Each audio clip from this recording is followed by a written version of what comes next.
Hello friends, नमस्कार। मैं प्रियंका स्वागत करती हूँ आप सभी का आपके अपने चैनल टारगेट टीचर जॉब और target UP TET C TET app में।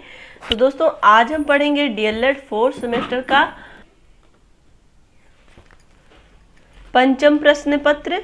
और दोस्तों, यहाँ पर देखिए, यह है आपका सामाजिक अध्ययन विषय। तो दोस्तों, यहाँ पर आज हम पढ़ेंगे पवन सीरीज का अति लघुत्तरीय प्रश्न दोस्तों, जो कि आपका ये है पार्ट नंबर 5। पार्ट नंबर 4 में भी हम लोगों ने अति लघुत्तरीय प्रश्न ही देखे हैं। तो दोस्तों, यहाँ पर देखिए, जब तक आपका अति लघुत्तरीय समाप्त नहीं होता तब तक हम लोग देखते ही रहेंगे आगे, क्योंकि दोस्तों सबसे पहले हमें शॉर्ट क्वेश्चन कवर करने हैं, चाहे वो राजन सीरीज का हो या पवन सीरीज का हो। और वैसे तो हम लोग डिटेल में पढ़ ही चुके हैं पूरा सिलेबस, तो शॉर्ट क्वेश्चन हमें पढ़ना बहुत ज़रूरी है, क्योंकि दोस्तों जब तक हम शॉर्ट क्वेश्चन नहीं कवर कर पाएंगे तो कहीं ना कहीं ये लगेगा कि हमारे ये एग्जैक्ट नंबर वाले क्वेश्चन छूट रहे हैं।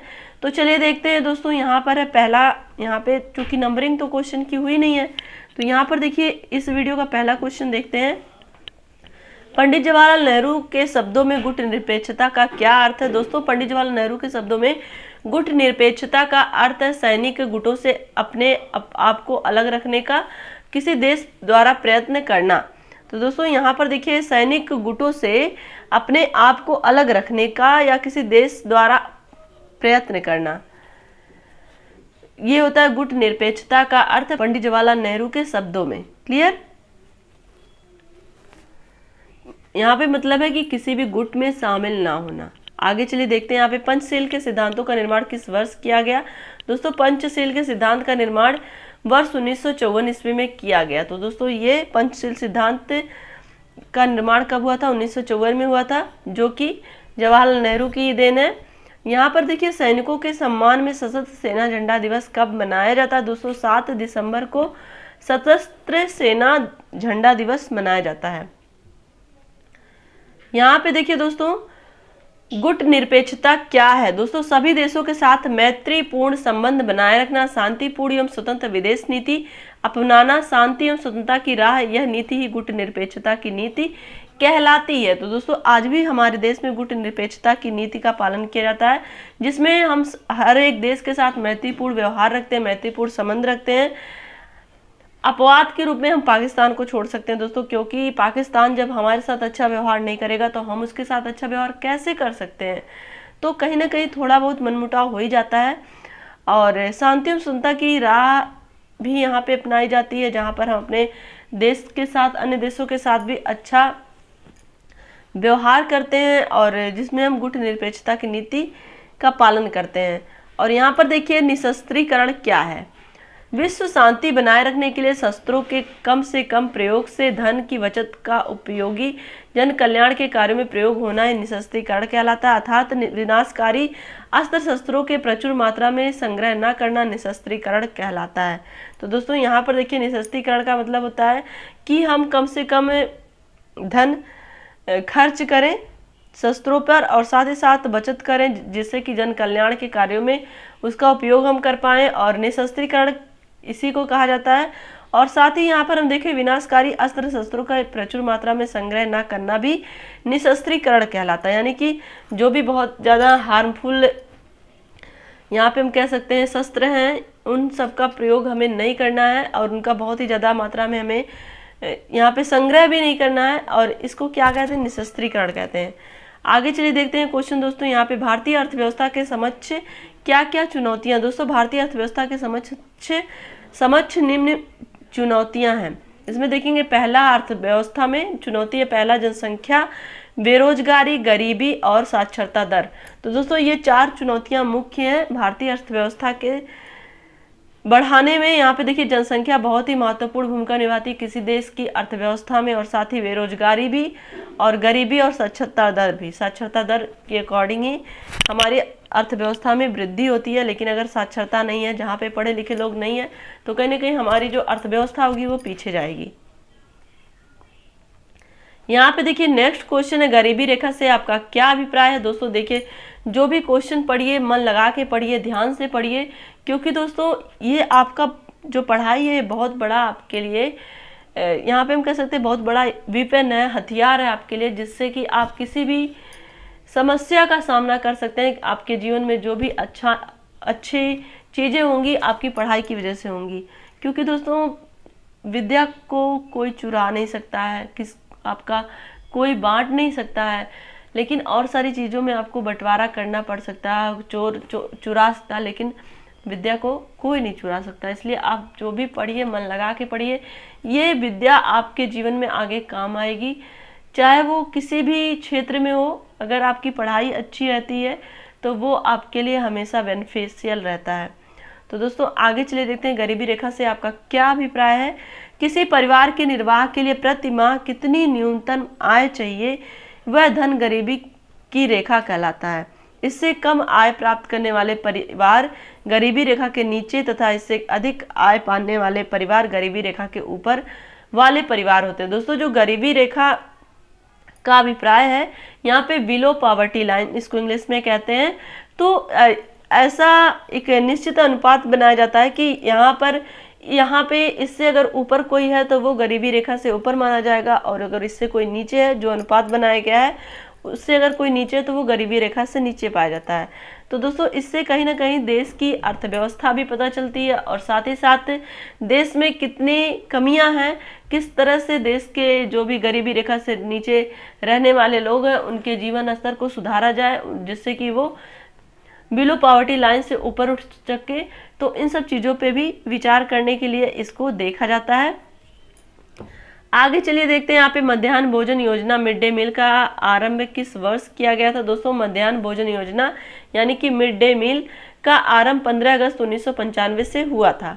दोस्तों देखिए ये क्वेश्चन भी आपके टेट सुपर टेट के दृष्टिकोण से बहुत इंपॉर्टेंट हो जाते हैं। तो यहाँ पे दोस्तों मैं बार बार एक ही चीज़ कहती हूँ कि दोस्तों जब भी पढ़िए आप मन लगा के पढ़िए, क्योंकि ऐसा नहीं कि आज ही के लिए आप पढ़ रहे हैं सारी चीज़ें, ये आपके आगे जो भी कॉम्पिटिटिव एग्जाम होंगे उन सब में आपके नंबर इंक्रीज करने में बहुत ही महत्वपूर्ण भूमिका प्ले करेंगे ये क्वेश्चंस। तो क्योंकि दोस्तों आपको तो इस चीज़ का बहुत ही फ़ायदा मिलेगा, बेनिफिट मिलेगा कि आप डीएलएड कर रहे हो। अगर वहीं आप बीएड करते तो ये सारे क्वेश्चन आपको नहीं मिलते, बहुत कम क्वेश्चन मिलते, और वो क्वेश्चन चूँकि बीएड में आपको डिटेल स्टडी करनी पड़ती है, और आपको एकदम जैसे आप ग्रेजुएशन में लिखते जाते हैं बहुत ज़्यादा, उसी तरह से बीएड में भी होता है। लेकिन आपके डीएलएड में ऐसा नहीं होता। डीएलएड में आपके लघुत्तरीय, अतिलघुत्तरीय, बहुविकल्पीय क्वेश्चन आते हैं, तो जो आपके लिए बहुत ही बेनिफिशियल होते हैं, जिसमें आपको फैक्ट चीज़ें पता चलती हैं। तो दोस्तों अगर आपको इस तरह के क्वेश्चन मिल रहे हैं आपके एग्जाम में जो भी बेनिफिशियल हैं, और साथ ही साथ आपके कॉम्पिटिटिव एग्जाम में भी आपके लिए अच्छा नंबर गेन कराएंगे, तो आप हमेशा जब भी पढ़िए ध्यान से पढ़िए। तो देखिए यहाँ पे राष्ट्रीय खाद्य सुरक्षा मिशन के प्रमुख घटक क्या हैं। तो दोस्तों ये है, देखिए इस मिशन के 3 प्रमुख संगठक हैं, एनएफएसएम चावल, एनएफएसएम गेहूं और एनएफएसएम दलहन। तो ये 3 प्रमुख घटक हैं। आगे चलिए देखते हैं यहाँ पे भारतीय खाद्य निगम की स्थापना किस वर्ष की गई, इसका मुख्यालय कहाँ है। तो दोस्तों भारतीय खाद्य निगम की स्थापना 1964 में की गई, इसका मुख्यालय नई दिल्ली में। तो भारतीय खाद्य निगम 1964, मुख्यालय न्यू दिल्ली। क्लियर, इतना आपको कंप्लीट होना चाहिए। यहाँ पे देखिए भूमंडलीकरण बहुत बार हम लोग पढ़ चुके हैं दोस्तों, जब डिटेल स्टडी कर रहे थे तब भी हम लोगों ने पढ़ा था, और साथ ही यहाँ पे देखिए जब हम लोग राजन सीरीज पढ़ रहे थे तब भी हम लोगों ने पढ़ा था। वैश्वीकरण या भूमंडलीकरण दोनों सेम है, तो अब ये बिल्कुल भी कंफ्यूज ना होइएगा कि मैम भूमंडलीकरण आ गया, मैम ने पढ़ा था वैश्वीकरण। तो चलिए देखते हैं यहाँ पे इसमें भी क्या लिखा है, एक बार पढ़ लेते हैं। यहाँ पे देखिए वस्तुएं जिन्हें हम अपने दैनिक जीवन में प्रयोग करते हैं, भले ही वे आवश्यकताएं हों, जैसे भोजन, कपड़े, फर्नीचर, बिजली का सामान या दवाइयाँ अथवा आराम और मनोरंजन की वस्तुएं, इनमें से कई भूमंडलीय आकार के नेटवर्क से हम तक पहुँचती हैं। कच्चा माल किसी एक देश से निकाला गया हो सकता है, इस कच्चे माल पर प्रक्रिया करने का ज्ञान किसी दूसरे के पास हो सकता है, और इस पर वास्तविक प्रक्रिया किसी अन्य स्थान पर हो सकती है।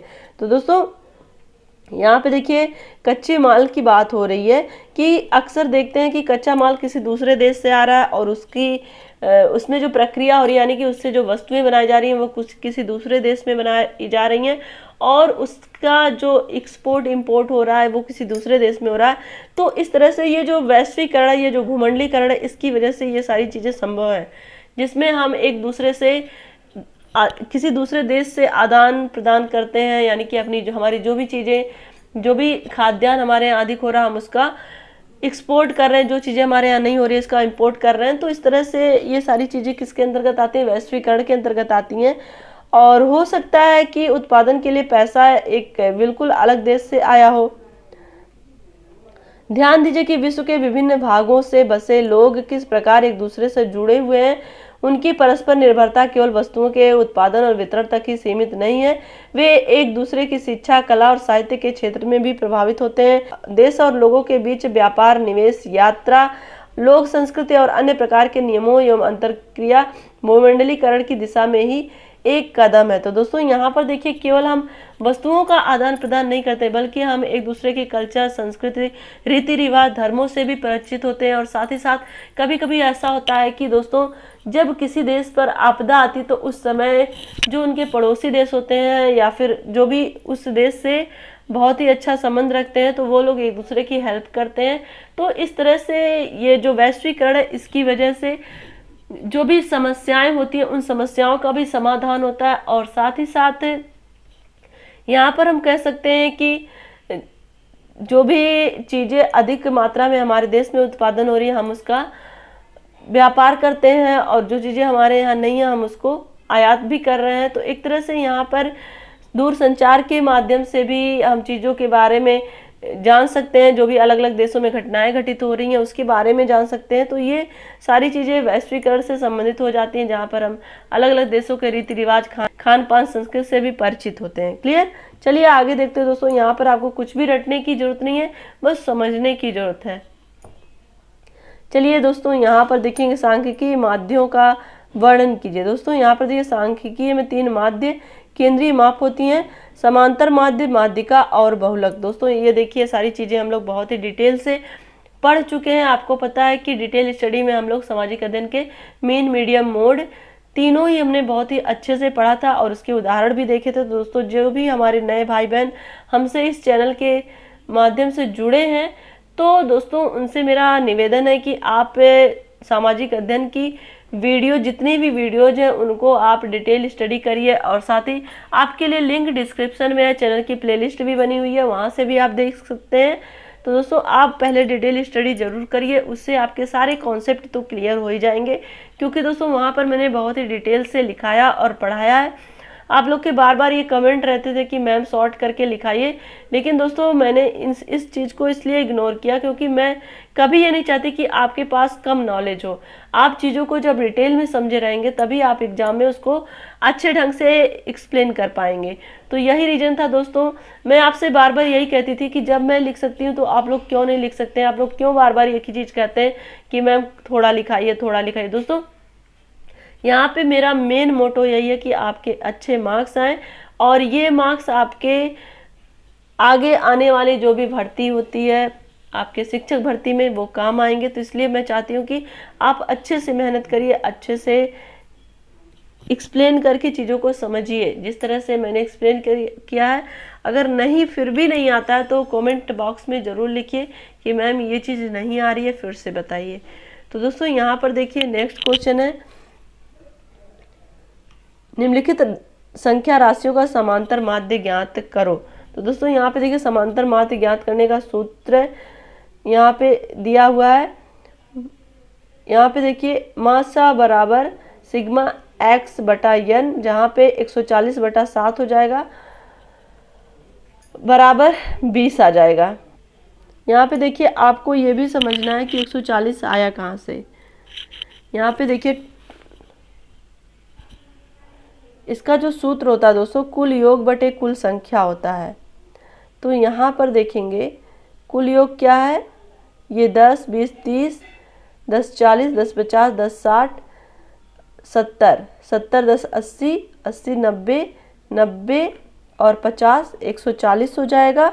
140 में आप जब जोड़े, 140 में ये टोटल संख्या 7 है, 1, 2, 3, 4, 5, 6, 7, तो 140 बटा 7 यहाँ पे आया। क्लियर? इसी तरह से ये क्वेश्चन लगते हैं और आपके एग्जाम में भी क्या पता पूछ ले। तो वैसे भी मैंने आपको डिटेल में पढ़ाया, आप वहाँ से जाके ये चीज़ें समझ सकते हैं। चलिए आगे देखते हैं। बहुलक क्या है, उदाहरण प्रस्तुत कीजिए। दोस्तों यह सामग्री में 4 राशि का वह मान है जिसकी बारंबारता सबसे अधिक होती है, अथवा सामग्री में जो संख्या सबसे अधिक बार आती है उसे हम सामग्री का बहुलक कहते हैं। यदि हम यह कहते हैं कि किसी कक्षा में विद्यार्थियों द्वारा 5 अंकों का बहुलक मोड, जिसे हम कहते हैं मोड, मीन मीडियम मोड हम लोग पढ़ चुके हैं, इसको बहुलक भी कहते हैं हिंदी में, तो 35 है। तो इसका अर्थ है कि किसी विद्यार्थियों की सबसे अधिक संख्या ने 35 अंक प्राप्त किए हैं, अर्थात अधिकतम विद्यार्थियों के अंक 35 हैं। तो निम्नलिखित आंकड़ों में भूयिष्ठक या बहुलक ज्ञात करो। तो दोस्तों यहाँ पर देखिए संख्या दी हुई है और यहाँ पे देखिए अब पदों का आरोही क्रम में रखने पर इसमें 11 सबसे अधिक बार आया, अतः भूयिष्ठ 11 है। तो ये आपका आंसर हो जाता है। कच्चा माल किसे कहा जाता है? दोस्तों आपको पता है कि प्रकृति, खेतों या भूमि के अंदर से प्राप्त होने वाली वस्तुएं कच्चा माल कहलाती हैं। कारखानों में यह यंत्र द्वारा जब इसका रूप परिवर्तित हो जाता है तो यह तैयार निर्मित माल कहलाता है। क्लियर? यानी कि यहाँ पे इंग्लिश में इसको रॉ मटेरियल भी कहते हैं। तो जो चीज़ें हमें पृथ्वी से या किसी फसल के माध्यम से मिल रहा है और उसका फिर से हम दूसरे रूप में उसका परिवर्तन कर रहे हैं, यानी कि उसको मॉडिफाई कर रहे हैं, तो कहीं ना कहीं वो एक निर्मित वस्तु बन रही है और उसका हम उपयोग कर पा रहे हैं। तो यहाँ पे कच्चे माल के माध्यम से ही चीज़ों को बनाना संभव होता है। आगे चलिए देखते हैं दोस्तों, इंडिया काउंसिल एक्ट 1892 के सदस्यों की संख्या कितनी थी? तो दोस्तों इंडिया काउंसिल एक्ट 1992 के सदस्यों की संख्या 12 से 16 थी। भारतीय विश्वविद्यालय अधिनियम कब पारित किया गया था? तो 1904 में पारित किया गया था। नव जागरण का क्या अर्थ है? धर्म तथा समाज से संबंधित पुरानी परंपराओं एवं मान्यताओं में परिवर्तन लाने के लिए प्रयास करना क्या है? नव जागरण है। यानी कि जो भी हमारी पुरानी परंपराएं हैं, जो भी मान्यताएं या रीति रिवाज हैं जिससे कहीं ना कहीं हमें हानि है, तो उसका एक तरह से हमें विरोध भी करना है और लोगों को जागरूक करना है, जिससे कि लोगों के अंदर जागरूकता आएगी। तो हमारे जो घिसे पिटे रीति रिवाज हैं जो कहीं ना कहीं हमारे लिए नुकसान पहुंचा रहे हैं, तो उसके लिए जो प्रयास होगा वो नव जागरण होगा। क्लियर? यहाँ पे देखिए उदार यानी कि नरम दल से आप क्या समझते हैं? दोस्तों आपको पता है कि कांग्रेस नरम दल और दो दलों में विभाजित हुआ था कांग्रेस, नरम दल और गरम दल, जिसको उदारवादी और उग्रवादी दल भी कहते हैं। तो दोस्तों यहाँ पे उदार यानी कि नरम दल से बारे में पूछ रहा है। तो दोस्तों यहाँ पे देखिए कांग्रेस के वे नेता जो शांतिपूर्ण और वैधानिक ढंग से देश की आवश्यकताओं को पूरा करना चाहते थे वो उदारवादी कहलाते थे। यानी कि यहाँ पे शांतिपूर्ण ढंग से, वैधानिक ढंग से आवश्यकता को पूरा करना है, किसी भी तरह से उपद्रव नहीं करना है, किसी तरह से अंग्रेजों से यहाँ पे हम कह सकते हैं मारपीट या फिर कह सकते हैं किसी भी तरह हिंसा नहीं करनी है। क्लियर? चलिए आगे देखते हैं। आगे बढ़ो हम हिंदुस्तानी और हिंदुस्तान हिंदुस्तानियों का ही है, ये कथन किसका था? तो दोस्तों ये नारा था भीका जी कामा का। आगे देखते हैं भारत का पहला तिरंगा झंडा किसने बनाया था? तो दोस्तों वीर सावरकर ने बनाया था भारत का पहला तिरंगा झंडा। दांडी यात्रा किसने की थी? दोस्तों महात्मा गांधी ने। उन दो सशस्त्र क्रांतिकारियों के नाम लिखो जिन्हें फांसी दी गई थी। तो सरदार भगत सिंह और राजगुरु। सीमांत गांधी किसे कहते हैं? दोस्तों हम लोग पढ़े ही थे कि खान अब्दुल गफ्फार खान को सीमांत गांधी के नाम से जाना जाता है। पूना पैक्ट किन के मध्य हुआ था? दोस्तों पूना पैक्ट गांधी जी और डॉक्टर भीमराव अंबेडकर के मध्य हुआ था। और यहाँ पर देखेंगे मॉन्टेग्यू चेम्सफोर्ड सुधार एक्ट किस सन में बना था? दोस्तों ये बना था 1919 में। महात्मा गांधी की हत्या कब हुई थी? दोस्तों 30 जनवरी 1948 को महात्मा गांधी की हत्या किसने की थी? नाथूराम गोडसे ने। नेक्स्ट देखिए, विश्व में शांति स्थापित करने के लिए भारत ने किस नीति का समर्थन किया? तो गुट निरपेक्षता की नीति का समर्थन किया है। विश्व के 2 प्रमुख गुट कौन कौन से थे? दोस्तों संयुक्त राज्य अमेरिका और सोवियत संघ। पंचशील के पहले सिद्धांत का वर्णन कीजिए। दोस्तों एक दूसरे के राज्य की सीमा, उनकी प्रभुसत्ता का सम्मान किया जाए, ये पहला सिद्धांत है। दक्षिण में सम्मिलित होने वाले देशों के नाम लिखिए। तो नेपाल, भूटान, श्रीलंका, मालदीव, पाकिस्तान और बांग्लादेश, ये दक्षिण में सम्मिलित होने वाले देश हैं। संयुक्त राष्ट्र संघ के प्रमुख उद्देश्य क्या है? अंतर्राष्ट्रीय शांति एवं सुरक्षा बनाए रखना, ये प्रमुख उद्देश्य है। संयुक्त राष्ट्र संघ के स्थायी सदस्य राष्ट्र कौन कौन से हैं? तो दोस्तों यहाँ पे देखिए 5 अस्थायी सदस्य हैं और 10 अस्थायी सदस्य हैं, तो वो अस्थायी सदस्य के बारे में पूछ रहे हैं। तो यहाँ पे चीन हो जाएगा, फ्रांस, रूस, संयुक्त राज्य अमेरिका और ग्रेट ब्रिटेन, ये अस्थायी सदस्य हैं। संयुक्त राष्ट्र संघ के अंगों के नाम लिखो। महासभा, सुरक्षा परिषद, आर्थिक एवं सामाजिक परिषद, दोस्तों इसको आप लर्न कर लीजिएगा। संरक्षण परिषद और अंतर्राष्ट्रीय न्यायालय और सचिवालय, ये संयुक्त राष्ट्र संघ के अंगों के नाम हैं। भारत को कितने प्राकृतिक प्रदेशों में बांटा गया? तो 5 प्राकृतिक प्रदेशों में बांटा गया। भारत के दक्षिण में कौन सा महासागर है? तो हिंद महासागर है। समताप तथा समताप रेखा किन्हें कहते हैं?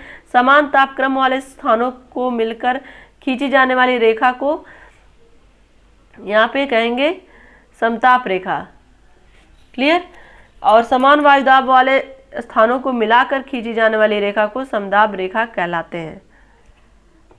क्लियर? आगे देखिए, खनिज कितने प्रकार के होते हैं? तो दोस्तों खनिज 2 प्रकार के होते हैं, धात्विक और अधात्विक। लौह अयस्क किसे कहते हैं? खदानों से प्राप्त होने वाले लोहे को क्या कहते हैं? लौह अयस्क कहते हैं। खान किसे कहते हैं? जिन स्थानों में खनिज प्राप्त किया जाता है उन्हें खान कहते हैं। जिन स्थानों से खनिज प्राप्त किया जाता है उन्हें खान कहते हैं। यहाँ पे नेक्स्ट क्वेश्चन हम देखेंगे, भारत में सर्वाधिक मात्रा में पाया जाने वाला खनिज कौन सा है? तो वो है मैग्नीज। काला सोना किसे कहते हैं? कोयले को काला सोना कहते हैं। राजन सीरीज में यही क्वेश्चन था दोस्तों। शक्ति के साधन किसे कहते हैं? तो दोस्तों जिन साधनों का प्रयोग हम मशीनों को चलाने, यातायात के साधनों को गति देने, कृषि को यांत्रिक बनाने तथा घरेलू कार्यों के लिए करते हैं उन्हें शक्ति के साधन कहते हैं। अभ्रक कितने प्रकार का होता है? अभ्रक 4 प्रकार का होता है। नमक कहाँ से प्राप्त होता है? नमक समुद्र तट से प्राप्त होता है। मानवाधिकार क्या है? तो मानवाधिकार मनुष्य के वे अधिकार है जो स्वतंत्रता, अच्छा तथा सभी व्यक्तियों के बीच समानता सुनिश्चित करने के लिए परम आवश्यक है। यहाँ पे देखिए राष्ट्रीय मानवाधिकार आयोग का गठन कब हुआ था? तो 1993 ईस्वी में राष्ट्रीय मानवाधिकार आयोग का गठन किया गया था। इसका मुख्यालय दिल्ली में है। और दोस्तों अगर यहाँ पे बात करें विश्व मानवाधिकार दिवस, तो वो बनाया जाता है 10 दिसंबर को। और यहाँ पर देखेंगे 1857 के स्वतंत्रता संग्राम के कारण बताइए। तो ईसाई धर्म का प्रचार, जातिवाद की उपेक्षा, चर्बी लगे कारतूसों का प्रयोग, भेदभाव नीति, कुटीर उद्योग धंधों का विनाश। तो दोस्तों अगर ऐसे हम लोग को डिटेल में आ जाता है लिखने के लिए, तो 1857 ईस्वी क्रांति के स्वतंत्रता संग्राम के कारण क्या थे? तो उसमें धार्मिक, राजनीतिक, सामाजिक, ये सारे कारण आप लिखिएगा क्योंकि हमने डिटेल में आपको पढ़ाया है। यहाँ पे देखिए रानी अवंतीबाई कौन थी दोस्तों? यह रामगढ़ के शासक विक्रमादित्य की पत्नी थी, जिनकी मृत्यु के पश्चात अंग्रेजों ने उनका कोई उत्तराधिकारी न होने के कारण उन्हें रामगढ़ से हटा दिया था। यहाँ पे देखिए श्रीमती एनी बेसेंट मूलतः कहाँ की निवासी थी दोस्तों? ये आयरिश की निवासी थी, यानी कि आयरिश वुमेन थी, ये आयरिश महिला थी। अखिल भारतीय कांग्रेस की स्थापना कब हुई थी? इनकी स्थापना का श्रेय किसको दिया जाता है? अखिल भारतीय कांग्रेस की स्थापना 1885 ईस्वी को हुई थी। इसका श्रेय जाता है A.O. ह्यूम को। यहाँ पे देखिए नेक्स्ट क्वेश्चन है, राष्ट्रीय उदारवादी आंदोलन के प्रमुख नेता कौन थे दोस्तों? सुरेंद्र नाथ बैनर्जी, के मित्रा और पृथ्वी चंद्र राय थे राष्ट्रीय उदारवादी आंदोलन के प्रमुख नेता। चलिए आगे देखते हैं, सविनय अवज्ञा आंदोलन के प्रमुख कार्यक्रम क्या थे दोस्तों? 12 मार्च 1930 को नमक सत्याग्रह की शुरुआत 6 अप्रैल 1930 को नमक कानून तोड़कर हुई थी। ये सविनय अवज्ञा आंदोलन के प्रमुख कार्यक्रम थे दोस्तों। यहाँ पे देखिए मानसूनी जलवायु की सबसे बड़ी विशेषता क्या होती है दोस्तों? इनमें ऋतुओं में परिवर्तन के अनुसार जलवायु दशाएं, तापमान, वायुदाब, हवाओं की दिशा, वर्षा आदि में परिवर्तन होता है। जेट वायुधारा किसे कहते हैं? वायुमंडल में बहने वाली तेज हवा जो पश्चिम से पूर्व की तरफ बहती है उसे जेट वायुधारा कहा जाता है। प्राकृतिक संसाधन किसे कहते हैं? तो दोस्तों वे संसाधन जो प्रकृति में मुक्त रूप से पाए जाते हैं, जैसे कोयला, पेट्रोल, ये सब क्या है? प्राकृतिक संसाधन है। खनिज संपदा भी है।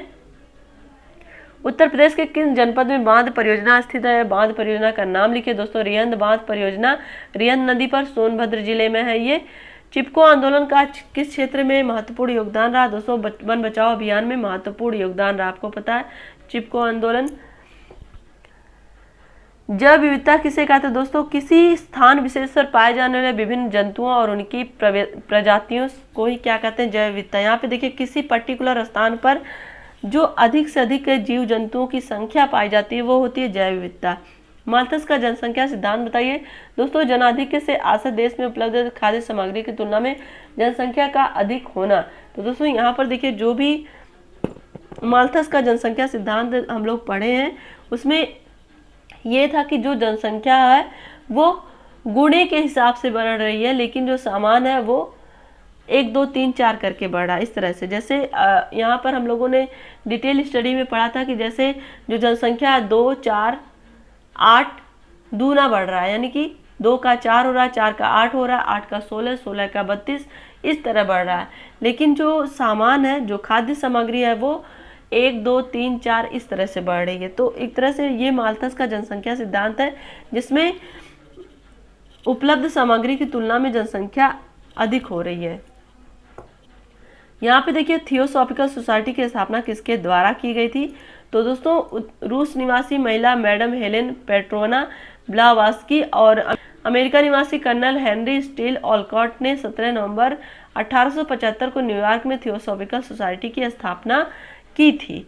दोस्तों आपको पता थियोसॉफिकल सोसाइटी की स्थापना सबसे पहले न्यूयॉर्क में हुई थी। क्लियर, आप इतना ध्यान रखिएगा। 17 नवंबर सन 1875 को किसने की थी?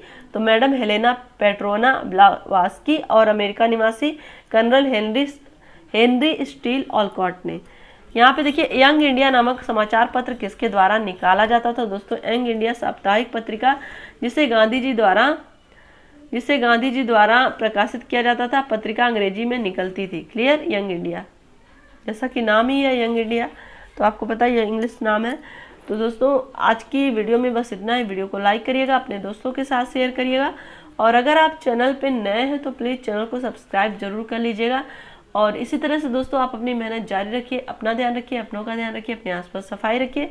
हमसे जुड़ने के लिए बहुत बहुत धन्यवाद। Take care, bye bye, love you all, जय हिंद।